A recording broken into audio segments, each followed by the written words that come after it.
In the name of Allah, the Merciful, the Beneficent. Now with the main headlines.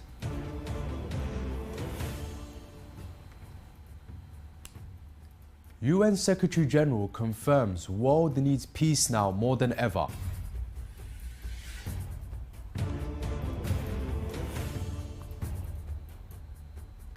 Indian media celebrates Saudi regime's decision to ban Islamic cloak in exam halls.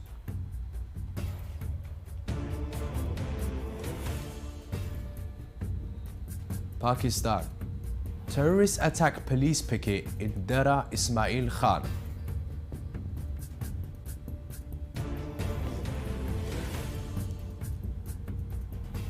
UNHCR calls on Taliban to reverse ban on women humanitarian workers.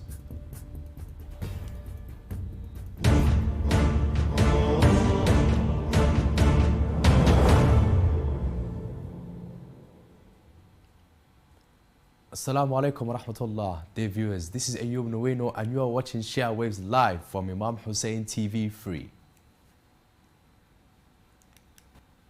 In his New Year message, and as the world is witnessing rising levels of violence and conflicts, UN Secretary General Antonio Guterres confirmed that the world needs peace now more than ever.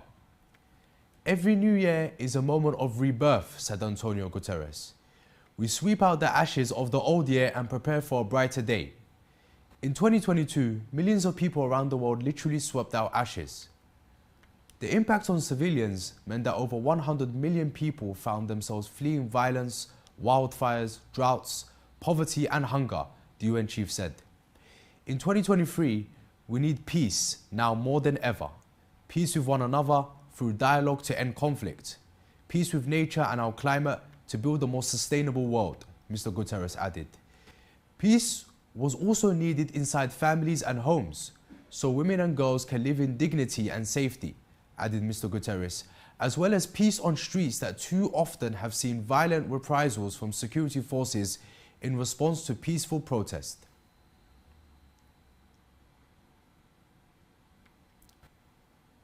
The Indian media affiliated to Prime Minister Narendra Modi celebrated the Saudi Crown Prince Mohammed bin Salman's regime's decision which banned the wearing of the abaya, a cloak worn by Muslim women, for female students in exam halls, considering that the Saudi government's decision supports the Indian government's decision to prevent Muslim students from wearing the veil in schools and colleges. A number of Indian websites such as Kaumudi and Op India celebrated the Saudi decision on banning girls in exam halls from wearing the Islamic dress.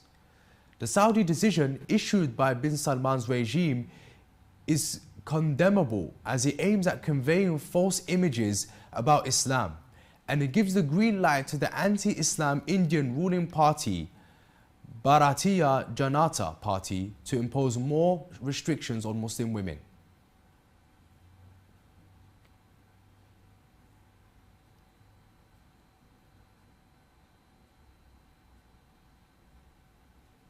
At least 3 policemen were injured when terrorists attacked a police picket in Dera Ismail Khan. As per District Police Officer Muhammad Shuaib, a group of terrorists attacked a police picket located in the limits of Kalachi police station in Dera Ismail Khan. The terrorists were equipped with the latest weapons, including rocket launchers. The retaliatory fire of the police party forced the terrorists to flee away after several of their accomplices were dead and several injured.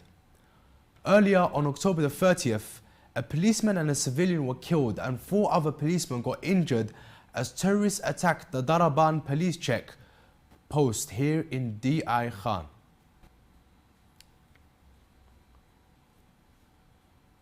Let us remind our respected viewers of today's headlines.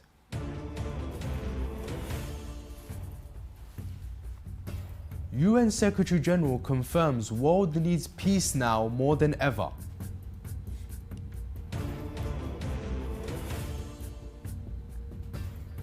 Indian media celebrates Saudi regime's decision to ban Islamic cloak in exam halls.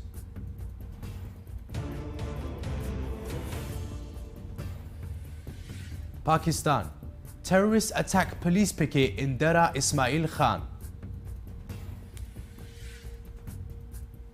Also tonight, fasting could reverse type 2 diabetes, new study suggests.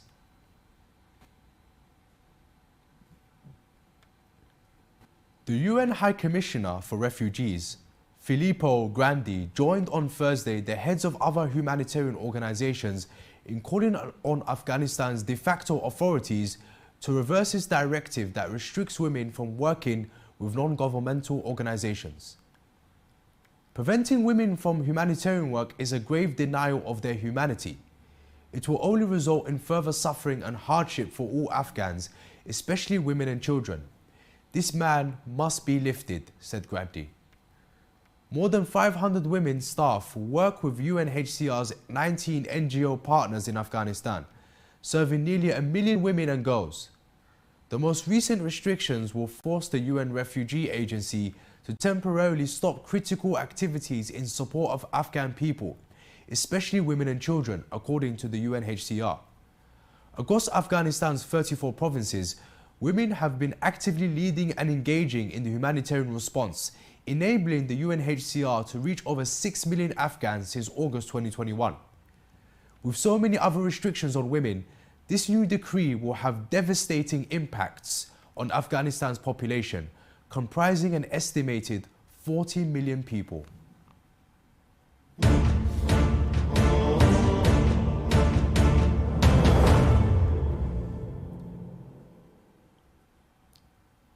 And now we continue some short news.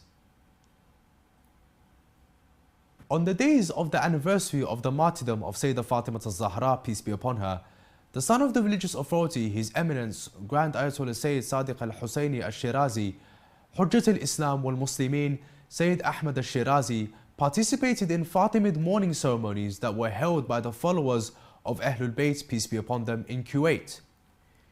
His Eminence also attended mourning ceremonies held by Husayniyah of Rasul al-A'zam and Husayniyah of Imam al-Askari, peace be upon them.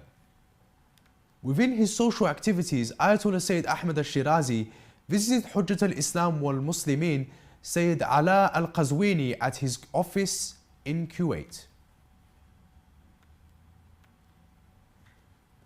Around 9,000 people in China are probably dying each day from COVID-19, according to UK-based health data firm Affinities, which stated this on Thursday, nearly doubling its estimate from a week ago, as infections ripped across the world's most populous nation, according to Reuters. COVID infections started to sweep across China in November, picking up pace this month after Beijing dismantled its zero-COVID policies, including regular PCR testing on its population and publication of data on asymptomatic cases.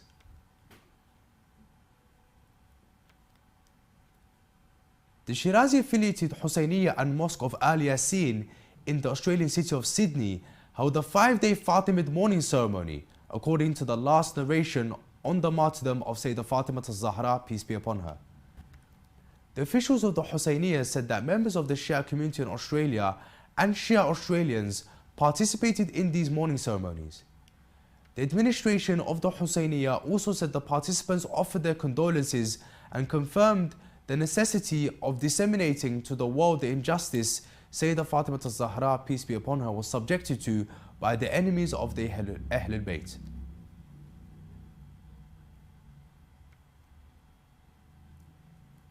In Kyrgyzstan, Islamic organizations and activism, particularly those run by women, have become increasingly important in the social sphere. The influence of Muslim women and the organizations and communities they lead can be seen in areas as diverse as charity and fashion. Islam in Central Asia is often viewed through a narrow range of lenses. Firstly, Islam and Islamic groups, organizations and parties have been studied and presented from a security perspective, most often as threats. Islam and Muslim organizations in Central Asia, Kyrgyzstan, and particular operate also as social actors and have social agency, especially women. Recent research has shown that Islamism and Islamic activism are increasingly important in welfare activities, especially in providing public goods and services not delivered by the state.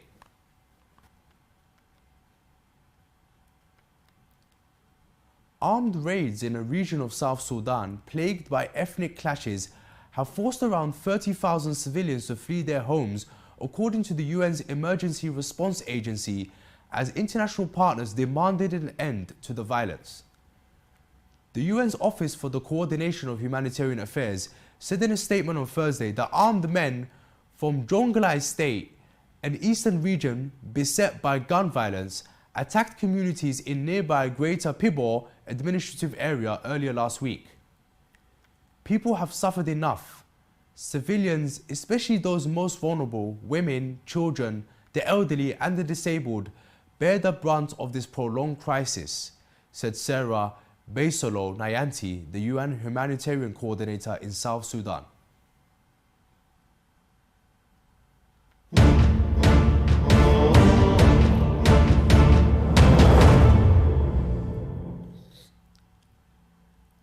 In a new study carried out by Chinese researchers, almost half of a group of people who have fasted intermittently experienced remission of their type 2 diabetes. More details in the following report. In a new study carried out by Chinese researchers, almost half of a group of people who fasted intermittently experienced remission of their type 2 diabetes. The research found that people who fasted for 5 days, then ate a normal diet for 10 days, were much more likely to see their condition go into reverse than individuals who did not fast. The researchers in China looked at 72 people with type 2 diabetes, half of whom were for a 3-month period put on a regime involving 5 days of eating about 840 calories a day, followed by 10 days of normal food intake. The other 36 participants who formed a control group ate normally throughout the 3 months. During follow-up analysis 3 months later, diabetes had gone into remission in 17 of the 36 people, which was 47%, who intermittently fasted.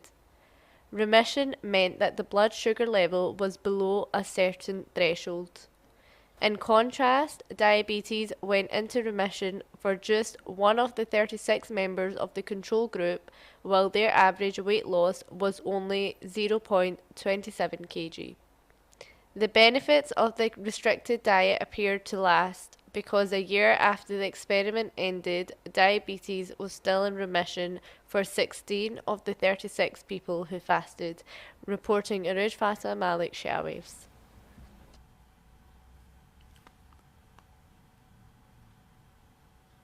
On Sunday, Sadhvi Pragya, the BJP MP, called on Hindus to keep weapons ready at home to use them against Muslim enemies, as she put it. Keep the weapons at home, keep them sharp, so when our vegetables get cut properly, then the heads of enemies would also cut properly, Sadhvi said. The India's MP's statement came as she spoke at the Hindu Jagarana Vediki's South Region Annual Convention, which was held in Shivamogga in Karnataka. The political activist Tahseen Poonawalla filed a complaint against the head of the Bharatiya Janata Party and the Sadhvi Pragya because of her incitement against Muslims. Tahseen Poonawalla said that Pragya's speech is an open call to use arms against Muslims. Undoubtedly, the speech has the potential effect of intolerance, hatred and violence against a particular community, and it is a crime, he said, urging the police to register a case against Pragya. It is worth mentioning that Sadhvi Pragya was involved in the 2008 Malagón blast, in which 6 Muslims were killed and more than 100 injured when an explosive device attached to a motorbike went off near a mosque in Malagón, a town in Nashik district of the Indian state of Maharashtra.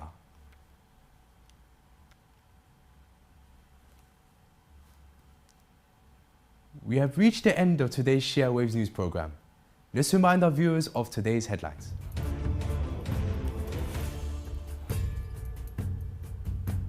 UN Secretary General confirms world needs peace now more than ever.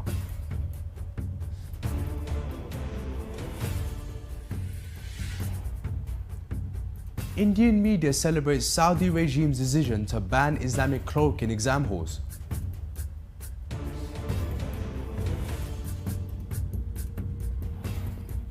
Pakistan. Terrorists attack police picket in Dera Ismail Khan.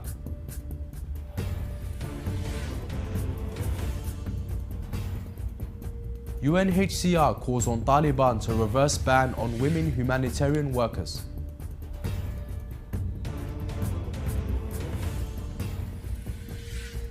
Fasting could reverse type 2 diabetes, a new study suggests.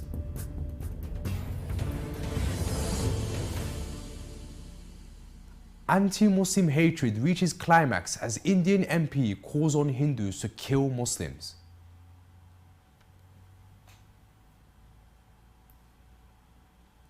You can view the latest news on Shia Waves website, and you can send news of your city or country to be published on our news agency. Please contact us on the number at the bottom of the screen. This is the end of today's news, and thank you all for watching. We pray to Allah Almighty to hasten the reappearance of the Master of our time. Assalamu alaikum wa rahmatullahi wa barakatuh.